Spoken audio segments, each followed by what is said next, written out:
Bonjour à tous, vous êtes sur la chaîne Les Instruits, je suis très heureux de vous retrouver dans cette nouvelle vidéo. Alors, on est en période de confinement, l'avantage c'est que même si c'est un peu désagréable, j'ai un petit peu de temps libre devant moi et on va pouvoir faire quelques vidéos pour la chaîne. Voilà. Alors aujourd'hui, je souhaitais vous présenter un logiciel qui est très pratique et que j'utilise souvent. Il s'agit du logiciel DOSBox. Alors, qu'est-ce que c'est exactement? Eh bien, c'est un logiciel qui va vous permettre d'émuler une machine virtuelle MS-DOS sur votre ordinateur. Alors, pour ceux de ma génération, vous comprendrez très bien de quoi il s'agit. MS-DOS, qu'est-ce que c'est? C'est un système d'exploitation. Donc c'est le premier système d'exploitation qui a été développé par Microsoft. Voilà. Alors on est vraiment là, on remonte au début de l'ère de la micro-informatique. À l'époque, Windows n'existait pas, hein, donc il n'y avait pas d'interface graphique, les fenêtres, les boutons, le menu démarrer comme on connaît aujourd'hui. Et MS-DOS était un système d'exploitation qui fonctionnait en ligne de commande, donc vous aviez un écran noir qui permettait, avec des écritures blanches, d'entrer des commandes à votre ordinateur pour pouvoir le faire fonctionner. Donc il fallait tout écrire au clavier, la souris n'existait pas encore. Voilà. Et donc, ce système d'exploitation, à l'époque, donc il y avait tout un tas de programmes et de jeux qui fonctionnaient dessus, mais malheureusement, on ne peut plus les utiliser sur un Windows actuel. Donc il est impossible de faire tourner un jeu MS-DOS par exemple sur Windows 10, sauf si on passe par un émulateur. Et donc justement, DOSBox est un logiciel qui va nous permettre de jouer à des jeux, on va dire, sur MS-DOS ou même de faire tourner des applications, des programmes. Voilà. Donc ça peut être utile pour les gens comme moi, les gens de ma génération, qui ont envie de faire tourner des jeux MS-DOS qui ont bercé leur enfance, ou aussi pour les nouvelles générations, pour leur faire découvrir justement ces jeux. Mais également les applications, bon, même s'il y a moins d'intérêt aujourd'hui à utiliser les applications MS-DOS, c'est vrai. Donc forcément, c'est sûr qu'avec les ordinateurs évolués qu'on a aujourd'hui, il n'y a plus vraiment grand intérêt, mais bon, ça peut être toujours sympa pour le côté nostalgique de pouvoir, comment dire, les faire fonctionner de nouveau. Voilà. Alors pour cela, c'est très simple, il faut commencer par télécharger l'application DOSBox sur le net. Donc il faut savoir que vous pouvez récupérer ça sur le site officiel, donc dosbox.com. Voilà. Vous allez dans la section Download, ici, et vous prenez, donc pour mon cas, ce sera la version de Windows. Voilà, Win32 Installer. Pour ceux qui sont sur Mac, vous pouvez prendre le premier lien et Linux juste en dessous. Parce qu'il faut savoir que DOSBox a l'avantage d'être multiplateforme, que vous soyez sur Windows, sur Mac ou sur Linux, vous pouvez l'utiliser sur ces plateformes. Donc je vais cliquer sur Windows, voilà, et ça me renvoie vers un lien vers le site sourceforge.net. Donc vous attendez quelques secondes et ça va se télécharger automatiquement. Alors moi je ne le fais pas parce que je l'ai déjà téléchargé, voilà, j'ai déjà récupéré l'installateur et je vais double-cliquer dessus pour le lancer. Vous allez voir, l'installation est très facile. Hop, alors j'ai désactivé le son par contre. Voilà, donc vous cliquez sur suivant. Voilà, installation. Et vous allez voir, c'est très rapide. Voilà. Et là, maintenant, sur le bureau, vous avez un icône DOSBox qui apparaît. Tout simplement.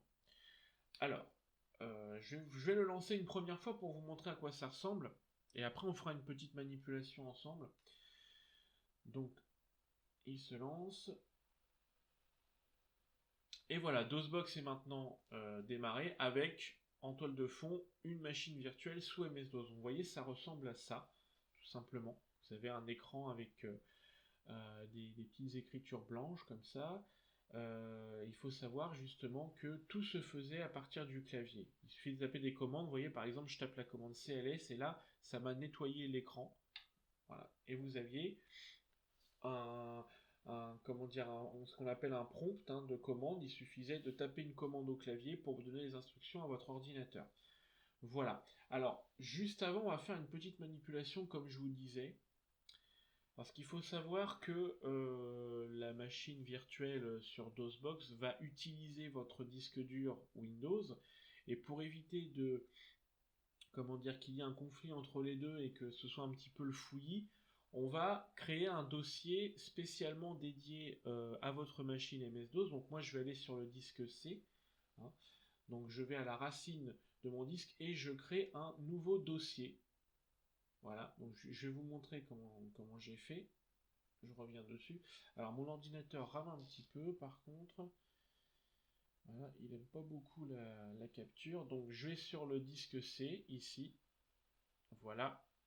Et je vais créer un dossier qui va être spécialement dédié à la machine DOS. Et en fait, je vais mettre tous mes programmes et mes jeux dans ce dossier-là. Voilà. Vous allez voir. Donc je vais nouveau dossier et je vais taper DOS. Voilà. Et maintenant, j'ai un répertoire qui sera spécialement dédié à ma machine virtuelle. Voilà. Alors, ce qu'on va faire, c'est que je vais indiquer maintenant à DOSBox que je veux monter justement ce dossier-là comme disque dur de ma machine. Alors, pour ça c'est très simple. Donc, je vais ouvrir DOSBox. Et donc, pour monter mon disque dur, il va falloir utiliser une commande. Donc, je vais lui indiquer que le dossier c'est DOS, donc je tape la commande monte, M-O-U-N-T.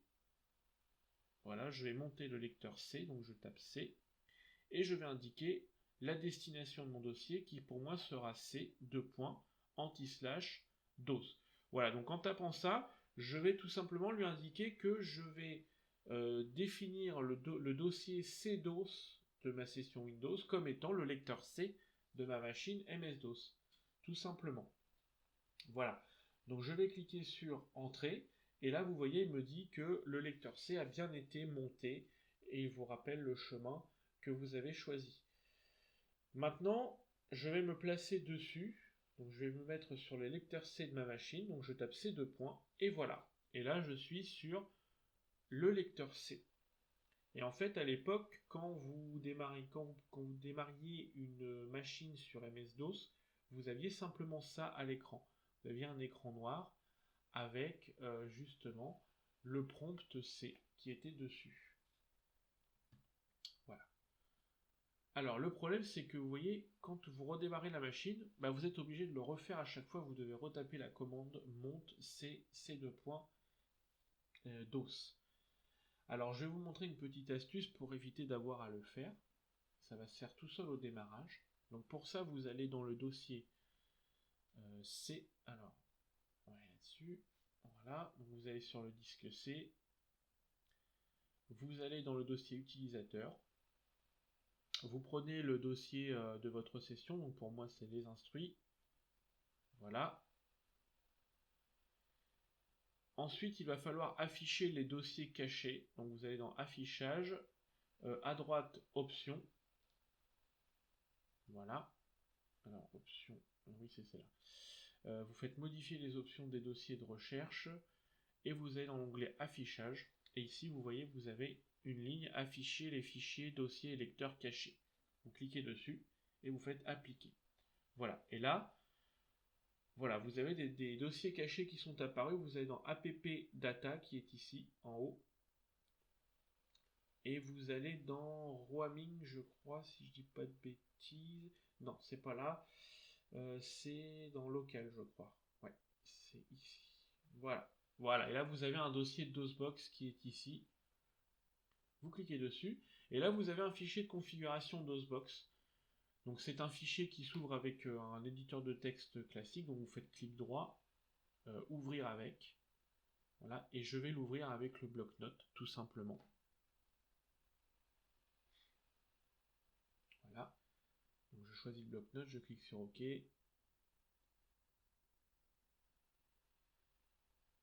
Voilà, et là j'ai mon fichier de configuration qui est ouvert, donc vous allez tout en bas, et normalement il doit y avoir une section auto-exec, voilà, ici. Donc tout ce que vous allez mettre en fait dans cette partie-là, ce sont toutes les commandes qui vont s'exécuter au démarrage de la machine. Voilà. Donc tout ce que vous voulez exécuter au démarrage, vous l'écrivez ici dans la partie auto-exec. Donc moi, je vais mettre les commandes que j'ai tapées tout à l'heure. Donc monte c2.dos.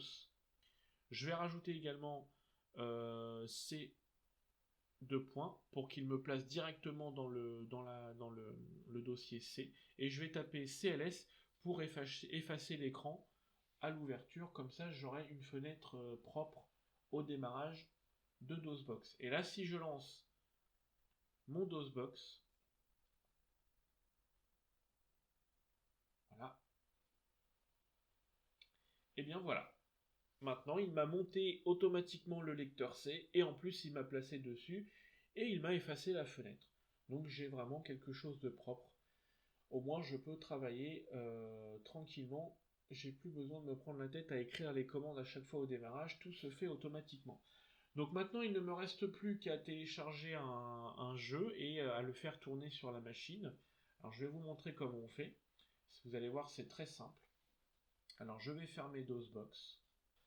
Voilà, donc maintenant nous allons télécharger un petit jeu sur DOS et on va le faire tourner sur DOSBox. Alors juste avant de faire ça, on va aller dans le dossier DOS, donc à la racine du disque C, dossier que nous avons créé tout à l'heure. Voilà. Et je vais créer un dossier qui va être spécialement dédié aux jeux que je vais télécharger. Donc je vais placer en fait tous les jeux que je vais télécharger dans ce dossier, de manière à ce que ce soit plus pratique pour les retrouver après. Donc je vais créer un dossier qui va s'appeler jeu tout simplement. Voilà. Alors je vais télécharger mon premier jeu. Alors pour ça c'est très simple. Vous avez différents sites internet qui proposent justement de pouvoir télécharger des jeux MS-DOS. Alors vous avez le site abandonware france-france.org. Donc ça c'est un site qui regroupe en fait tous les jeux que les éditeurs n'exploitent plus, hein, c'est-à-dire des jeux qu'ils ne développent plus, ils ne font plus de recettes avec, donc c'est totalement légal, hein, ce sont des jeux gratuits que vous pouvez télécharger et utiliser pour jouer avec sans problème, c'est pas du piratage, hein. Alors je vais télécharger un petit jeu que je jouais, dont je jouais beaucoup quand j'étais petit. Alors c'est le jeu Shuffle Puck Café. Hop. Alors vous tapez le nom du jeu ici, vous cliquez sur OK. Voilà. Et donc ici il y a le jeu. Cliquez dessus. Voilà. Donc vous avez ici les différentes caractéristiques du jeu. Donc on vous dit que ça fonctionne sur MS-DOS, sur Mac également. Et donc ici vous avez un lien à droite pour télécharger le jeu dans la section Download. Vous cliquez dessus. Bon. Voilà. Et vous prenez la version, donc là sa version disquette pour MS-DOS, elle est ici, c'est la première. Vous cliquez dessus. Voilà. Et vous cliquez sur l'un ou l'autre, peu importe, pour télécharger le jeu. Voilà. Alors moi je ne le fais pas parce que je l'ai déjà fait. Hop. Donc je vais aller dans téléchargement. Non, alors je ne l'ai pas mis ici. Où est-ce que je l'ai mis?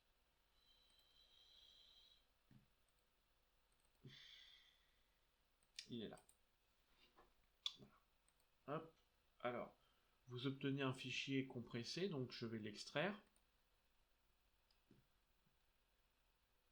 Voilà. Et le jeu est ici, il est à l'intérieur. Alors je vais couper ce dossier. Voilà. Et je vais aller le coller. Donc, dans mon disque, ici, disque C, DOS, dans le dossier jeu, et je vais le coller ici. Voilà, tout simplement. Et dans ce dossier, vous voyez, il y a tous les fichiers qui permettent de jouer au jeu, donc qui fonctionnent sous MS-DOS. Alors, je vais démarrer mon application, DOSBox. Voilà. Si vous tapez la commande dir, ça vous permet d'afficher tous les dossiers, la liste de tous les dossiers fichiers qui se trouvent à l'emplacement où vous êtes. Donc là, moi, je suis dans le disque C de ma machine, donc je suis dans le C /DOS de ma session Windows. Si je fais dire, vous voyez bien que j'ai simplement un dossier jeu qui est ici, donc je vais me placer dedans. Pour cela, je tape la commande cd pour change directory et je vais écrire jeu entrée, et voilà. Et là maintenant je suis dans le répertoire C, jeux. Et si je fais à nouveau dire, et hier je vois donc mon dossier Shuffle C qui est ici. Donc c'est mon dossier de jeu.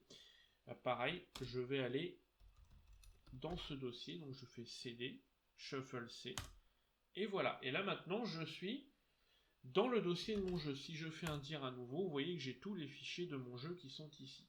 Ok. Si je veux revenir à la racine de mon disque, je fais CD, pardon, C, deux points, non, c'est CD, ah, je veux pas. Alors, je crois qu'il faut mettre un slash. Voilà, je fais CD, C deux points, anti-slash. Vous pouvez évidemment combiner plusieurs dossiers à la suite pour changer de répertoire. Par exemple, j'aurais très bien pu faire CD, jeu, shuffle C, et voilà. Et là, je suis placé directement dedans. Et là, donc maintenant, il suffit simplement de lancer le programme exécutable. Donc ici, ça va être celui-ci, shuffle.com. Vous voyez. Donc je tape simplement shuffle et je clique sur entrée. Et là maintenant, j'ai lancé mon jeu. Alors ici, je dois cliquer sur F1 pour accéder au jeu. Voilà, j'y vais. Et là maintenant, mon jeu est lancé. Voilà, et vous pouvez de cette manière rejouer à tout un tas de jeux du temps de MS-DOS. Donc allez piocher sur le site, hein, vous faites selon vos goûts évidemment. Il faut savoir qu'il existe donc effectivement d'autres sites, il n'y a pas que Abandonware. Je vais vous montrer justement les différents sites que je connais. Donc là j'étais sur abandonware-france.org. Vous pouvez aller aussi sur un site qui est bien fichu pour ça également, c'est le site win3x.org. Voilà, il est ici. Donc vous allez dans la section jeux, ici vous avez également des applications. Voilà, donc dans logiciel vous allez dans jeux, et vous avez tout un tas de jeux qui s'y trouvent, et vous pouvez les télécharger et jouer avec. Et également un troisième site que je connais, c'est winworldpc.com. Il y a beaucoup de programmes également sur ce site-là. Donc vous allez dans la section Library, ici, et vous allez dans la partie Applications pour les programmes et Game pour les jeux. Voilà. Et là vous avez tout un tas de programmes et de jeux sur MS-DOS. Vous voyez, là je vois le fameux jeu Doom, Fallout, etc. Alors je crois que, si je ne dis pas de bêtises, tous les programmes qui sont proposés sur ce site, je crois que tout n'est pas forcément légal, parce qu'il y a des jeux qui sont exploités encore par les éditeurs de jeux vidéo, donc bon. Mais vous pouvez trouver aussi des jeux tout à fait légaux dessus. Voilà, petite astuce. Eh bien écoutez, ce sera tout pour aujourd'hui. J'espère que ce tutoriel vous aura intéressé. N'hésitez pas à télécharger d'autres jeux et à les tester, hein. Même vous pouvez tester les applications.